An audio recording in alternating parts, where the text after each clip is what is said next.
በአዲስ አበባ ባለቤትነት ላይ ከስምምነት መደረስ ባለመቻሉ የሀገራዊ ምክክሩ ስብሰባ ተበተነ። በኦሮሚያ በኩል ያሉ የምክክሩ ተሳታፊዎች አዲስ አበባ የኦሮሚያ መቀመጫ እንድትሆን ሕገ መንግስቱ ዕውቅና ይስጥልን ሲሉ፣ ከኦሮሚያ ውጭ ያሉ ተመካካሪዎች ደግሞ ወይ ፍንክች በማለታቸው ጉባኤው ተበትኗል። እናየዋለን። የኦሮሞ ብሔርተኝነት የተገነባው በማልቀስና ማስለቀስ ላይ ነው ሲሉ ጠቅላይ ሚኒስትር አብይ አህመድ ተናገሩ።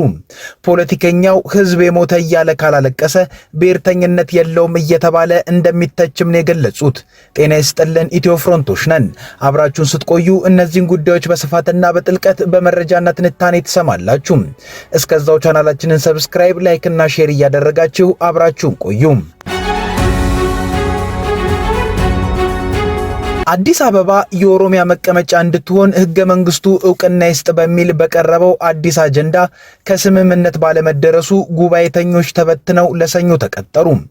ለ500 ተመካካሪዎች ቃለ ጉባኤ የሚያቀርበው ኮሚቴ ለዛሬ እሁድ ለውይይት መጠራቱም ታውቋል። የአዲስ አበባን ጉዳይ በተመለከተው አጀንዳ በ10 እና 50 ሰዎች ደረጃ በተደራጁ ተመካካሪዎች ሳይነሳ በ250 ሰዎች በተደራጀው ስልታዊ ቡድን ላይ አዲስ አበባ የኦሮሚያ መቀመጫ እንድትሆን ሕገ መንግስቱ ዕውቅና ይስጥ በሚል በኦሮሚያ ፖለቲከኞች የቀረበው አዲሱ አጀንዳ ቅዳሜ ነሐሴ 2 ቀን 2018 ዓ.ም አከራካሪነቱ በመቀጠሉ 500ዎቹ ጉባኤተኞች ተበትነው ጉዳዩ ለሰኞ ተሻግሯል። 250 ሰዎችን ከያዙ ሁለት ስልታዊ ቡድኖች 15 በመሆን የተመረጡት 30 ሐሳብ አጠናቃሪዎች አዲሱን የአዲስ አበባ አጀንዳን አጠናቀው ለ500 ተመካካሪዎች ቅዳሜ እንዲያቀርቡ ሲጠበቅ ነበር። ጉዳዩ አከራካሪ በመሆኑ ከሰሞኑም ጉባኤተኞች ጉባኤውን ረግጠው እንዲወጡ ዳርጎ የነበረ ሲሆን ትላንት ቅዳሜም 30ዎቹ ሐሳብ አጠናካሪዎች ከስምምነት ባለመድረሳቸው ሐሳቡ ተጨምቆ ሳይነበብላቸው መበተናቸውን ጉባኤተኞቹ ተናግረዋል። አንድ ተሳታፊ በሰጡት ቃል የአዲስ አበባ ጉዳይ ዛሬም ተቋርጧል፣ መስማማት ላይ ስላልተደረሰ ጉባኤተኞች ተበትነዋል፣ 30ዎቹ እርስ በርሳቸውም አልተስማሙም ብለዋል። አዲስ አበባ የኦሮሚያ መቀመጫ እንድትሆን በሕገ መንግስቱ ዕውቅና ይሰጥ በሚል የኦሮሚያ ፖለቲከኞች ባቀረቡት ሐሳብ ስምምነት ላይ ባለመደረሱ ጉዳዩ ለሰኞም አድሯል ነው ያሉት። ሌላኛው የፌዴራል ከተሞች አጀንዳ ተሳታፊና ከስልታዊ ቡድን ከተመረጡት ሐሳብ አጠናካሪዎች አንዱ ዛሬም በቃለ ጉባኤው ስምምነት ላይ ባለመደረሱ ለጉባኤተኞቹ አለመነበቡን ተናግረዋል። ቃለ ጉባኤው ለመነበብ በተዘጋጁት 30 ሰዎች ስምምነት ላይ መደረስ እንዳለበት ገልጸው ይሁን እንጂ ስምምነት ላይ ስላልደረሰን ለጉባኤተኞቹ የምናነብላችሁ ነገር የለም አልናቸው ብለዋል። ቅዳሜ ከሰዓት ይቀርባል የሚል እምነት ነበረን፣ 30ዎቹ መስማማት ስላልቻሉ 500 ተበትነዋል ሲሉም ተናግረዋል። የፌዴራል ከተሞች ጉዳይ አጀንዳ ተሳታፊዎች ቅዳሜ ከሰዓት በኋላ ከመሰብሰቢያ አዳራሽ እየወጡ በነበረበት ወቅት ቃለ ጉባኤው ባለመጠናቀቁ አለመነበቡና ለሰኞ መቀጠራቸውንም ሲያወሱ ተስተውሏል። ገለጻ ከሰጡት ተሳታፊዎች አንዱ ብዙ ነገሮች ላይ ተስማምተን እያለ አዲስ አበባ ለፌዴራል መንግስትም ለኦሮሚያ ክልል መንግስትም ዋና ከተማ ሆና ታገልግል የሚል ሐሳብ መምጣቱን ገልጿል። ይህም አንድን ከተማ ለሁለት አካላት ተጠሪ አድርጎ ማስኬድ ይቸግራልና የሚቸግር አይደለም መሆን ይችላል በሚል በተወያዮች ማከራከር መቀጠሉን አስረድተዋል። ከኦሮሚያ ክልል ውጭ ያሉ ተሳታፊዎች የቀረበው አዲስ አበባ የኦሮሚያ ዋና ከተማቱን ብቻ ሳይሆን ውስጡ የባለቤትነት ጥያቄም ነው። ይህ ደግሞ የከተማዋን ነዋሪ መብት ያጣብባል። በአንድ በኩል የብሔር ብሔረሰቦች ከተማ ናት እያለ ጠቅልሎ ለአንድ ብሔር መስጠት ግን የሌሎቹን መብት ያጣብባል የሚል የስጋት ሐሳብ ማንሳታቸውን ገልጿል። ኦሮሚያን የወከሉ ተሳታፊዎች ደግሞ የኦሮሚያ ክልል መንግስት መቀመጫውን እዚሁ አዲስ አበባ አድርጎ እየሰራ ነው፣ ስለዚህ ስጋት አይደለም፣ ዕውቅና ያለውን ጉዳይ ዕውቅና የመስጠት ጉዳይ ነው የሚል ሐሳብ ማንሳታቸውን አመልክቷል። ለዚህ ሐሳብ ደግሞ የክልሎችን መቀመጫ ዋና ከተማ መወሰን የፌዴራል መንግስቱ ስራ አይደለም፣ ይህንን የሚወስነው የክልል ምክር ቤት ነው፣ በፊትም በጨፌ ምክር ቤት ወስናቸዋል፣ የፌዴራሉ መንግስት ግን ይህንን መወሰኑ ተገቢ አይደለም የሚል የመከራከሪያ ሐሳብ እንደተነሳበት ተገልጿል። የሁለቱንም ሐሳቦች በማቀራረብ አንድ ወጥ ምክረ ሐሳብ ለማዘጋጀት ሙከራ ቢደረግም አቋሞቻቸውን መቀየር እንዳልቻሉ የማቀራረብ ምክክሩ እንደሚቀጥል የገለጹት አጠናካሪው ካልሆነ የሁለቱንም ሐሳብ ሰኞ ለ500ዎቹ ተመካካሪዎች ለማቅረብ ለዝግጅት ኮሚቴው ዛሬ እሁድ ለውይይት መጠራቱን ተናግረዋል። ስለ አዲስ አበባ የቀረበው አዲሱ አጀንዳ ሊታጠፍ ወይንስ ወደ ድምጽ ብልጫ ሊሄድ ይችል ይሆን ወይ የሚል ጥያቄም ተነስቷል። ኮሚሽኑ ባዘጋጀው የውሳኔ አሰጣጥ መመሪያ መሰረት 75 በመቶ ድምጽ ያገኘ ሐሳብ የሚጸድቅ ሲሆን ከዚህ በታች የሆነው ደግሞ 70 በመቶ እንዲያገኝ በተመረጡ 336 የክልል ምክር ቤት ተወካዮች እንደገና ይታያል።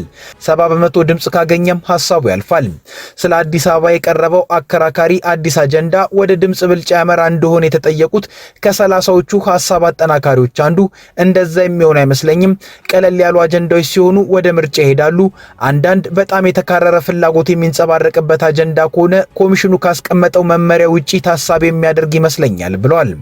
የከረረ ፍላጎት የተንጸባረቀበት ጉዳይ በድምጽ ብልጫ ይወሰን ቢባል አሸናፊና ተሸናፊ ስለሚኖረው በጋራ ወደ ማሸነፍ ሳይሆን ወደ መሸናነፍ እንደሚደርስ፣ መሸናነፍ ደግሞ አሸናፊውን የሚያስደስት ተሸናፊውን በጸጋ እንዲቀበለው የሚያደርግ እንዳልሆነ ገልጿል። በሌላ በኩል በአዲስ አበባ ጉዳይ ብዙ አስማሚ ነገር ላይ ስላልደረስን ይህን አጀንዳ ብናቆየው ይሻላል የሚል ምክር ሐሳብ መቅረቡን ተናግረዋል። ይህ እንደ ልዩ ምክር ሐሳብ የቀረበ እንጂ ድምዳሜ ላይ የተደረሰበት ግን አይደለም ብለዋል።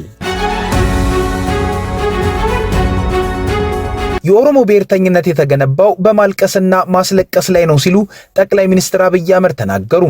ፖለቲከኛው ህዝብ ሞተ እያለ ካላለቀሰም ብሔርተኝነት የለውም እየተባለ እንደሚተችም ነው የገለጹት።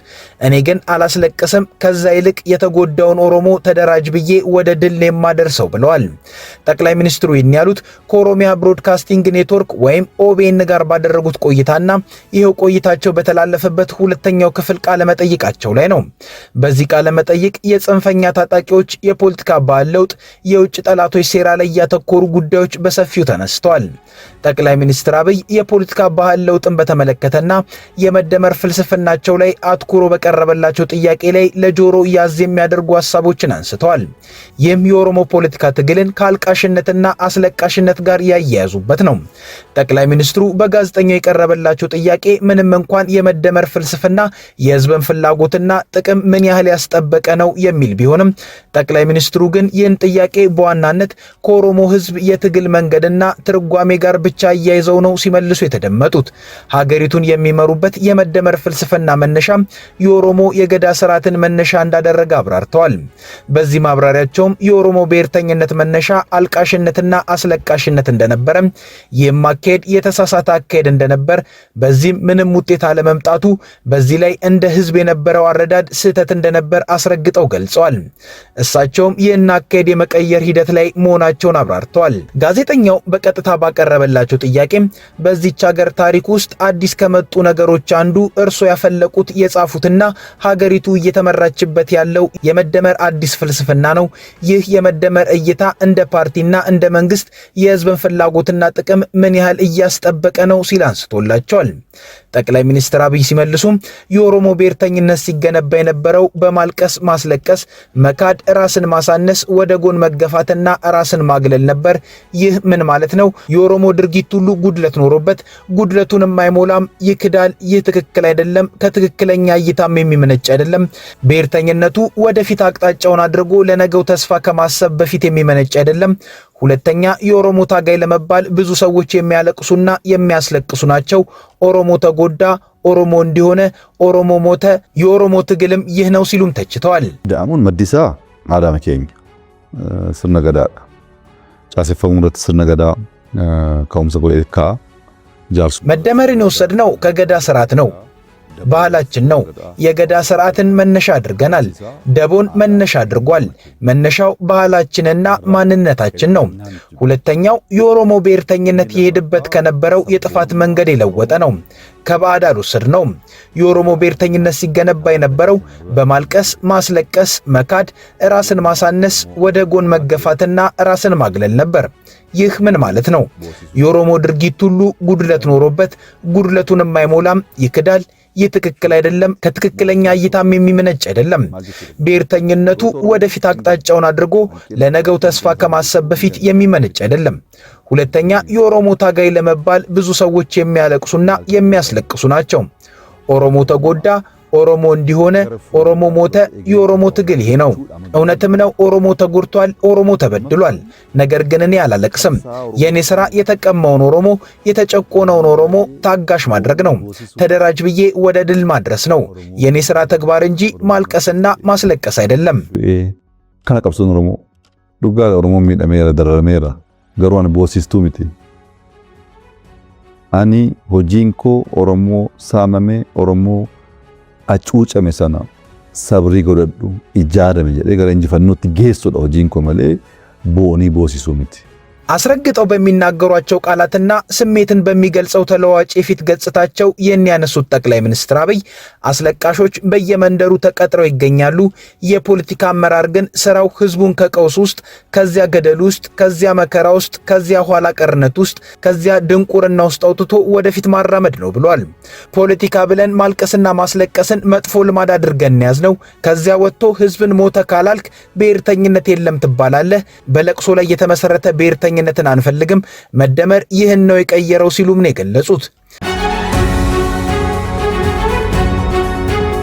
የኢራን እስላማዊ አብዮታዊ ዘብ የሆርሙዝ ወሽመጥ የመክፈቱ ጉዳይ የሚወሰነው አሜሪካ ከቴህራን የቀረቡላትን ቅድመ ሁኔታዎች በሙሉ ስትቀበል ብቻ እንደሆነ ገለጸ። የኢራን የውጭ ጉዳይ ሚኒስትር አባስ አራቺ በበኩላቸው ሆርሙዝን በተመለከተ ከኦማን ጋር የሚደረገው ድርድር እየተጠናቀቀ ቢሆንም ይህ ስምምነት ወሽመጡ ይከፈታል ማለት እንዳልሆነም ተናግረዋል። በሆርሙዝ ሁለት ጫፎች የሚገኙ ኢራንና ኦማን ወሽመጡ የሚተዳደርበትን መንገድ በተመለከተ ሲደራደሩ ቆይተዋል።